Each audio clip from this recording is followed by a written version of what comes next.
Apakah manusia sungguh bebas? Atau semua yang kita lakukan sudah ditentukan oleh otak kita? Jean-Paul Sartre, seorang filsuf eksistensialis dari abad ke-20, dia percaya bahwa manusia itu pada dasarnya bebas. Menurut Sartre, bahkan ketika kita itu lahir, itu kita lahir dalam kondisi tertentu kan, miskin, kaya, sehat, ataupun sakit. Tapi kita tetap punya kebebasan untuk memilih sikap kita. Sartre menyebut bahwa manusia itu dikutuk untuk bebas. Kenapa kok dia katakan kutukan? Kutukan karena kebebasan itu memang nggak bisa dihindari manusia.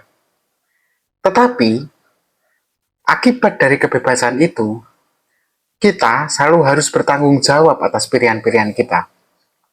Bahkan kita tidak bisa lari dari tanggung jawab atas kebebasan kita itu. Tetapi pandangan Sartre ini tentu akan ditentang oleh neuroscience modern.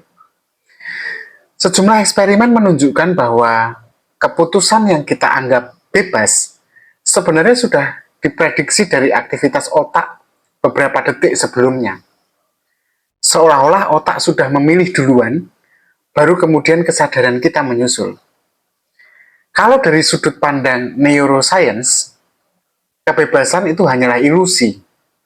Kita sekedar mengikuti mekanisme biologis yang terjadi tanpa kita sadari. Nah, di titik ini muncul perdebatan tajam, teman-teman. Jika semua tindakan kita sudah ditentukan oleh proses otak, apakah kita masih bisa dimintai tanggung jawab moral? Sekarang bayangkan kasus kriminal. Seorang pelaku kekerasan ditemukan punya kerusakan pada bagian otak yang mengatur emosinya. Apakah ia tetap harus dihukum dengan berat? Ataukah ia dianggap sebagai korban dari determinasi biologisnya sendiri? Hukum, filsafat, dan psikologi harusnya berhadapan dengan pertanyaan sulit semacam itu. Nah, kembali ke Sartre. Sartre tentu akan bicara. Tidak ada alasan untuk lari.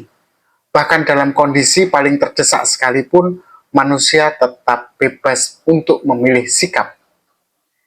Tapi tentu saja neuroscience akan menjawab, kebebasan hanyalah cerita yang diciptakan oleh kesadaran setelah otak menentukan arah. Mungkin kebenarannya tidak sederhana memilih antara Sartre atau neuroscience. Ada ruang di mana biologi memang membatasi kita, tapi ada juga ruang di mana refleksi, kesadaran, dan nilai itu bisa mengarahkan kita. Kebebasan mungkin bukan sesuatu yang absolut, tapi juga bukan ilusi total, seperti yang dikatakan para pemikir neuroscience. Kebebasan itu menurut saya adalah negosiasi antara kondisi yang membentuk kita dan kemampuan kita memberi makna atas kondisi yang membentuk kita itu. Pada akhirnya, pertanyaan kembali menghantui kita.